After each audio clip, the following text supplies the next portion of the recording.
Both Jasmine Paolini and Barbora KREJCIKOVA were comprehensively outplayed in the first part of their Wimbledon semifinal matches.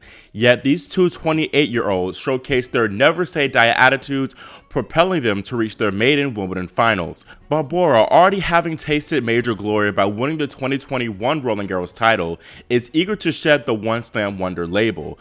Meanwhile, Paolini, who finished runner-up at Roland Garros this year, aims to go one step further at SW19 and become the first Italian woman to lift the Venus Rosewater dish. Hey, my name is Christian Basnight and welcome to Christian's Court, where I cover tennis from all angles. If you have not already, make sure you all subscribe to my channel and click the notification bell so you are notified whenever I post more content like this. Now, getting into the head-to-head between these two women, technically it's 1-0 for KREJCIKOVA, and I say technically because their lone meeting was at the 2018 Australian Open in qualies, which KREJCIKOVA won decisively 6-2, 6-1. However, I'm not going to read too much into that result because that was way too long ago, and it was at a time where neither woman was ranked inside the top 100. Paolini has had the better season by far. She won the Dubai 1000 title, and of course, she made the Roland Garros final, and she will be making her top 5 debut on Monday. KREJCIKOVA, meanwhile, she had a promising start to 2024, reaching the Australian Open quarterfinals, but both a back injury and illness sidelined her from many big tournaments.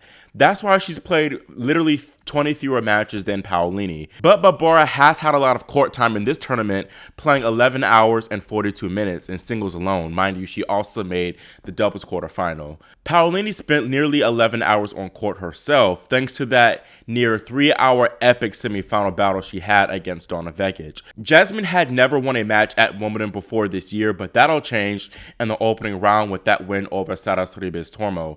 She got a great win over Bianca Andreescu in the third round and played one of the best matches of the tournament against Madison Keys in the fourth round, but that one did have a premature end, as at 5-2 in the third set, Keys hurt herself and ultimately retired at 5-all. Paolini played her best match of the tournament by far against Emma Navarro, dismantling the American 6-2, 6-1, and then of course, she outlasted Donna Vekic in that epic semifinal. Not only had Paolini never won a match at Wimbledon before this year, but she had never won a match on grass before 2024.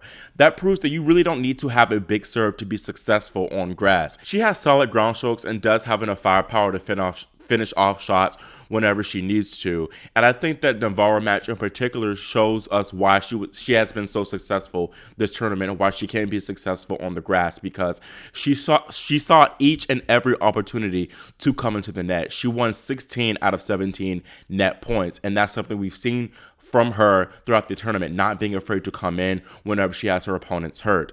I maintain that Vekic outplayed her in that semifinal match, as the Croatians simply had more firepower than she did and more weapons.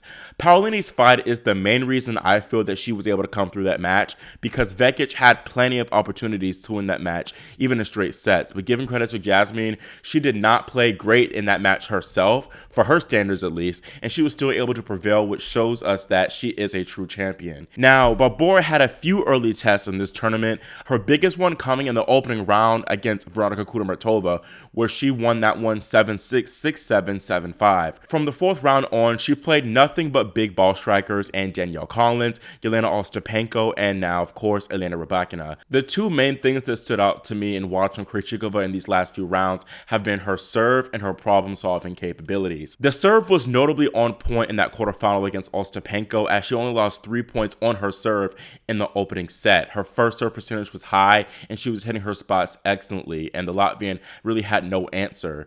Against Rybakina in that semifinal, KREJCIKOVA was outplayed and struggled to land many first serves, especially in that opening set. Rybakina was also beating her in most of the baseline rallies and was literally just getting the 1-2 punches like that, and just really KREJCIKOVA had no match for the Kazakhstanian. But credit to the Czech, she changed her approach and adopted more of an aggressive mindset, which prevented Rybakina from attacking as much.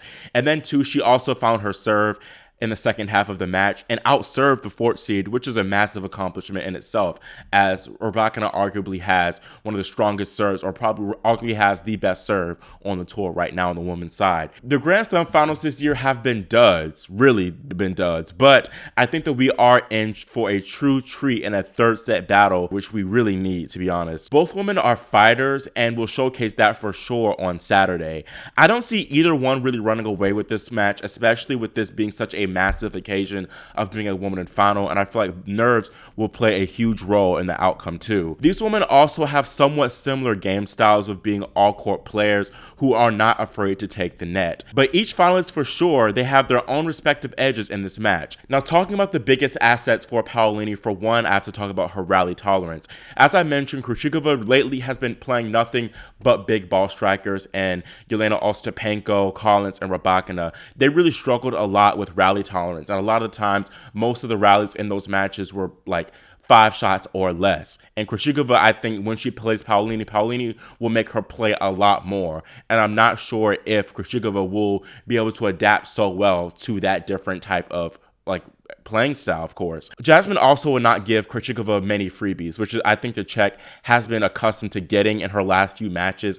Ostapenko namely sprayed so many unforced errors. You could argue that some of that was due to KREJCIKOVA's game style, but even if that's the case, KREJCIKOVA's game style should not trip up Paolini as much as it did Ostapenko, at least. And then, of course, Rybakina really crumbled a lot, especially on her returns, just missing so many returns.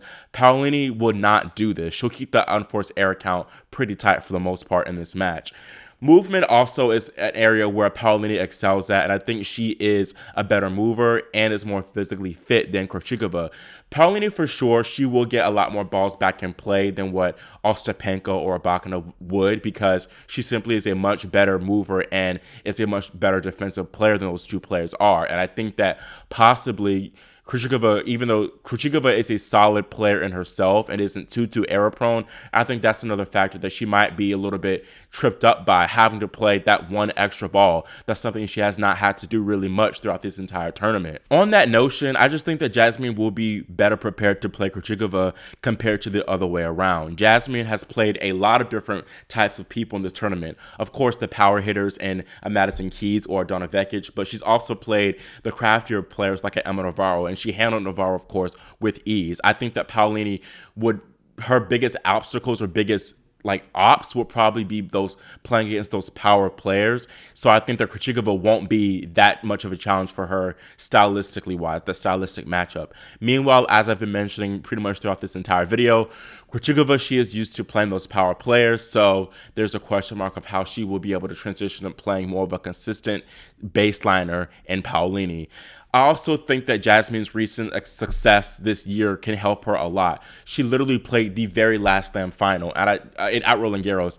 And I don't think, obviously nerves played a minor role, but I think the biggest reason why she wasn't as successful in that match was because she was playing Iga Swiatek at Roland Garros in a big final. Of course, it's going to be an uphill battle for anyone, but I think that she has that experience of playing on final Saturday behind her at least, and that experience will be fresh for her. So I feel like this time at least she might come out the sharper of the two, already being at these big stages. Even aside from Roland Garros, winning that Dubai title I think will give her a lot of confidence coming into this one, already knowing that she has won a recent big title. Also, I think that Jasmine will be the big heavy crowd favorite. She was the big heavy crowd favorite against Donna Vekic, and it's obvious why. She brings a lot of flair and a lot of excitement, and she's really a crowd favorite in pretty much a lot of places where she plays. She knows how to get the crowd involved and animated. And KREJCIKOVA, I just don't see her getting the crowd behind her side. The push.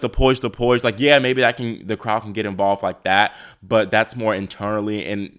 But yeah, I just really see Paolini having a bulk of the crowd support, which can be vital for her in the big moments here. Meanwhile, talking about where KREJCIKOVA has the edge, perhaps the biggest edge she has is the serve.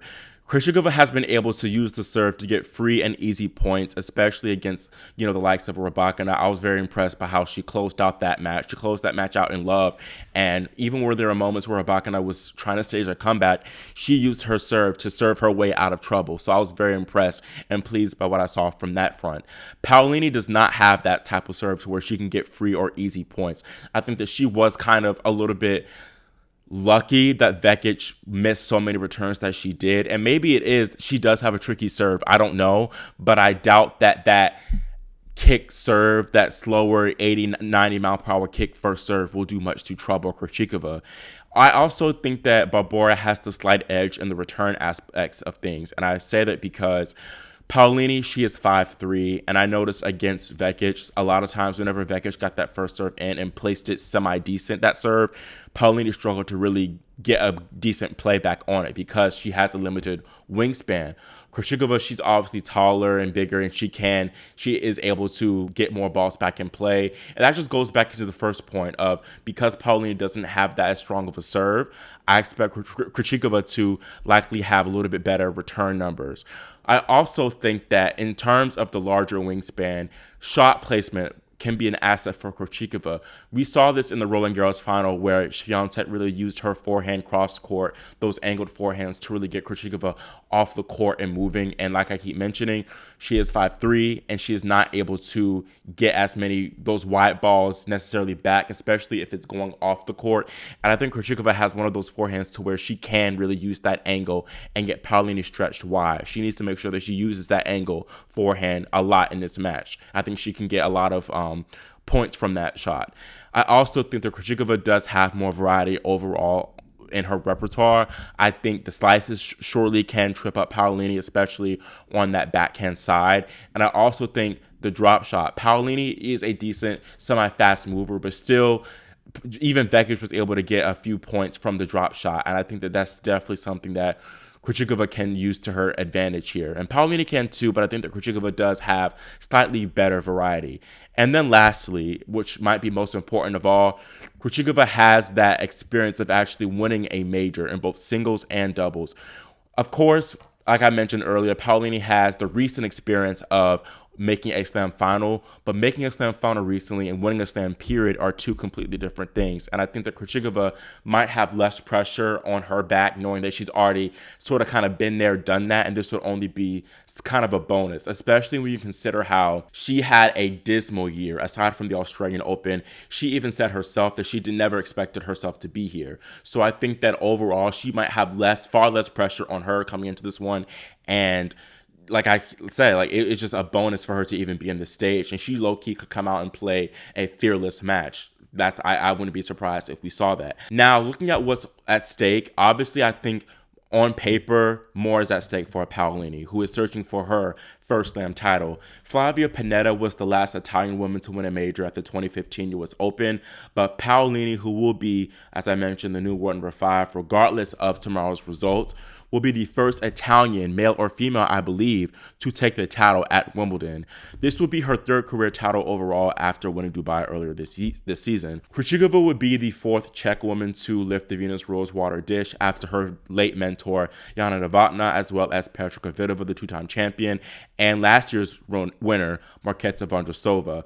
There's also this crazy tweet on the line that predicted that whoever faced Veronika Kudermetova in the opening round would win the entire tournament, and Barbora, she faced Kudermetova. So if KREJCIKOVA wins, that tweet is going in the Tennis Twitter Hall of Fame for sure. Even talking now, I'm still going back and forth with who I think may win this title. I can shut this down, record and edit and post, and I might change my mind. That's how much of a coin toss this one is for me. I feel like it comes down to who will handle the occasion better.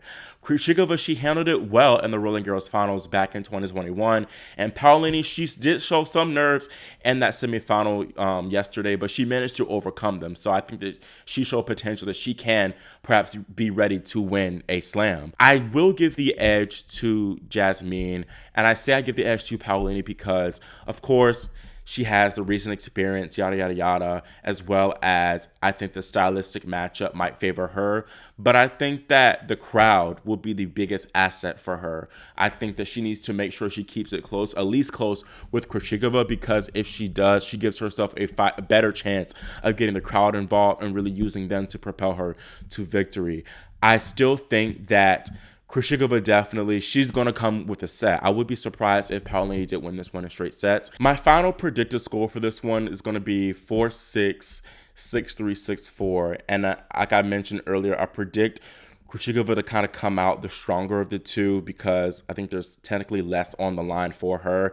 But I think that Paolini will just use the crowd, use her fight that she's been using throughout the entire tournament, and I think it'll take her to victory. When I picture Wimbledon champion right now, I do picture Paolini lifting the Venus Rosewater dish. I don't see her holding 2 back-to-back runner-up trophies. I think that now is her time to win a major title. That is all I have for this women's final preview and prediction. And let me know in the comments whether you agree with me in having Jasmine take this one, or do you think that Barbora will claim her second major title. Also, make sure you all subscribe once again and click the notification bell so you're notified whenever I post my Djokovic Alcaraz Wimbledon men's final preview and prediction video. Thank y'all so much for watching, and I'll see y'all next time after this women's final to give my recap thoughts on it here on Christian's Court.